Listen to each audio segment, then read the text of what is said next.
जय हिंद साथियों, आपके अपने YouTube चैनल अपडेटेड जीके के ऑनलाइन प्लेटफॉर्म में एक बार फिर से आपका बहुत बहुत स्वागत है। आज हम बात करने वाले हैं हाल ही में जो जापान में 1 जनवरी 2024 को घटना घटित हुई है भूकंप को लेकर। भूकंप के साथ साथ ही हाल ही में वहाँ पर सुनामी का खतरा भी बढ़ गया है। तो देखते हैं उसका कारण क्या है और जापान में ही इस प्रकार के भूकंप क्यों आते हैं और क्या क्या वहाँ पर हानियाँ हुई है। जापान में आए खौफनाक भूकंप के बाद अब तबाही की तस्वीरें सामने आने लगी है क्योंकि हम देख चुके हैं नए साल में हजारों लोग वहाँ पर बेघर हो चुके हैं, राशन पानी की किल्लत हो गई है, हजारों लोगों की मृत्यु हो गई वहाँ पर। रिएक्टर स्केल पर जो भूकंप की तीव्रता है, कब आया है भूकंप? 1 जनवरी 2024 को 1 जनवरी 2024 को वहाँ पर जो भूकंप आया उसकी तीव्रता कितनी मापी गई? 7.4 मापी गई। कई जगहों पर सड़कों पर दरारें पड़ गई, मकानों को भी भारी नुकसान वहां पर पहुंचा है। जापान के लिए हर साल मुसीबत भरी ही होती है, जैसे कि 2011 में भी वहां पर भूकंप आया, 2016 और 2024 में आए भयानक भूकंपों ने जापान की हालत खराब कर रखी है। जापान ऐसी जगह है जहां पर भूकंप और सुनामी किसी भी समय आ सकते हैं। क्यों आते हैं वो हम आगे समझेंगे। वीडियो के साथ अंत तक जुड़े रहिए। बहुत ही अच्छी और सॉलिड जानकारी हम इस चैनल पर आपको प्रोवाइड करते हैं। इस भूकंप की वजह से अब तक लगभग 62 लोगों की मौत हो चुकी है। कितने लोगों की मृत्यु हो चुकी है? 62 लोगों की। जापान मौसम विज्ञान एजेंसी ने कहा है कि भूकंप इशिकावा और आसपास के प्रांतों में आया। इसकी शुरुआती तीव्रता 7.4 मापी गई थी। राइटर्स की रिपोर्ट के मुताबिक जेएमए की ओर से निगाटा और टोयामा प्रांत, ये कहाँ के हैं? जापान के हैं, के पश्चिमी तटीय क्षेत्रों में भी सुनामी की चेतावनी जारी की गई है। किसके? ये राइटर्स की रिपोर्ट के अनुसार है। क्लियर? और हमने क्या देखा था? जापान मौसम विज्ञान एजेंसी, जेएमए क्या है? जापान मौसम विज्ञान एजेंसी की रिपोर्ट के अनुसार कितनी तीव्रता मापी गई? 7.4। अब मुद्दा ये है, इम्पोर्टेंट है, जापान में ही बार बार भूकंप क्यों आते हैं? दरअसल बात यह है कि भूकंप के लिहाज से जापान बेहद संवेदनशील देश रहा है। इसका कारण यह है, यहाँ मिलने वाली धरती की सबसे आसान टेक्टोनिक प्लेटों के टकराव के कारण ही भूकंप आते हैं। ये हम सब जानते हैं। ये प्लेटें एक अभिकेंद्रित सीमा बनाती हैं, मतलब कि अभिकेंद्रित इस प्रकार से एक ही केंद्र की ओर मिलने वाली रेखाएं अभिकेंद्रित सीमाएं बनाती है, जिसके कारण ये क्षेत्र दुनिया के सर्वाधिक भूकंपों का केंद्र बन जाता है। यहाँ पर पैसिफिक प्लेट, फिलीपींस प्लेट और जो अमेरिका है, अमेरिकी प्लेट के नीचे जा रही है।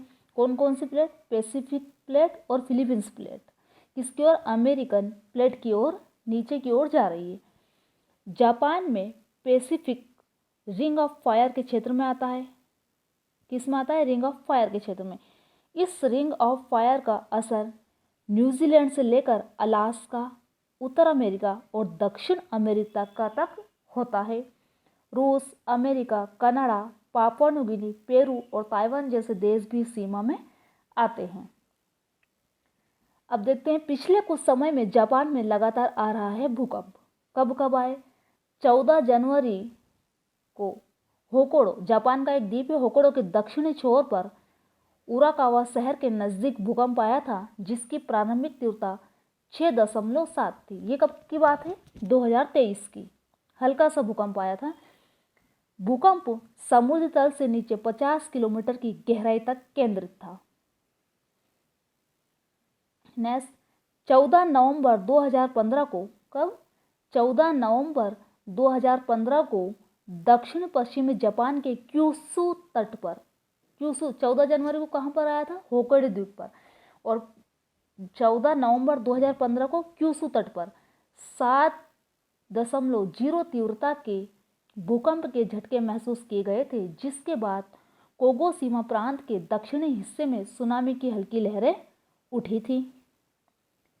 फिर कब आया? 12 सितंबर को भी जापान के शहर टोक्यो में भूकंप के झटके महसूस किए गए थे।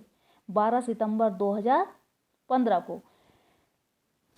साल 2011 में जापान में सबसे शक्तिशाली भूकंप आया था। कब आया था? 2011 में सबसे ही भयानक और खतरनाक भूकंप था ये। मार्च 2011 में जापान में 9 तीव्रता वाले भूकंप और उसके बाद सुनामी ने भारी तबाही मचाई थी। इस दौरान बड़े स्तर पर जान माल का नुकसान हुआ था। कई लोग बेघर हो गए थे। भूकंप में 15,000 से ज़्यादा की मौत हुई और 6,000 से ज़्यादा घायल हुए थे, जबकि 3,000 से ज़्यादा लोग लापता हो गए थे। ये 2011 का सबसे भयानक भूकंप था जापान में। क्लियर है? तो ये थी आज की न्यूज़ जो कि जापान में अभी हाल ही में चल रहा है। बहुत ही ज़्यादा वहाँ लोग बेघर हो गए हैं, जान माल की हानि हुई है, हर व्यक्ति परेशान है वहाँ पर। नए साल की शुरुआत ही वहाँ इस प्रकार से हुई है। तो ये करंट अफेयर्स की दृष्टि से भी महत्वपूर्ण है। कितनी तीव्रता का भूकंप आया था, कब आया था, और रिंग ऑफ फायर किसे कहा जाता है? जापान को कहा जाता है, क्योंकि वहाँ पर जो टेक्टोनिक प्लेट है वो आपस में टकराती रहती है, पैसिफिक अमेरिकन प्लेट के नीचे जा रही है, इस कारण से वहाँ पर भूकंप आते रहते हैं। आई होप कि सेशन आपको अच्छा लगा होगा। यदि अच्छा लगा है तो इसे लाइक कीजिए, शेयर कीजिए। यदि चैनल पर नए हैं तो सब्सक्राइब कर लीजिए। इसी प्रकार की नई नई जानकारी हम आपको देते रहेंगे। बेहतर से बेहतर और सॉलिड कंटेंट हम आपको प्रोवाइड करते हैं। जय हिंद, जय भारत।